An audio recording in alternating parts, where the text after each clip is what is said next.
আলাদা ঘটনায় দেশের বিভিন্ন স্থানে ৬ জন নিহত হয়েছে। চাঁদপুরের মতলব উত্তরে পূর্বশত্রুতার জেরে অটোরিকশা চালক মিজানুর রহমান অপিকে কুপিয়ে ও গুলি করে হত্যা করেছে দুর্বৃত্তরা। ভোরে এখলাসপুর লঞ্চঘাটে ঘটনা ঘটে। ঢাকার শিল্পাঞ্চল আশুলিয়ায় আখি আক্তার নামের এক পোশাক শ্রমিককে হত্যার অভিযোগ উঠেছে স্বামী হৃদয়ের বিরুদ্ধে। পরে হৃদয়কে আটক করে পুলিশ। নিখোঁজের ২ দিন পর নেত্রকোনা নদী থেকে হাত পা বাঁধা অবস্থায় এক বিকাশ কর্মীর মরদেহ উদ্ধার করা হয়েছে। শরীয়তপুরের ভেদরগঞ্জের সহকর্মীর ছুরিকাঘাতে রবিউল মাঝি নামের এক দোকান কর্মচারী নিহত হয়েছেন।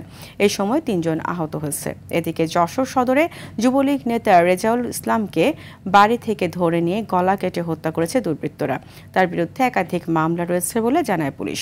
অজ্ঞাত এক বৃদ্ধের মরদেহ উদ্ধার করা হয়েছে একই জেলার চৌগাছায়।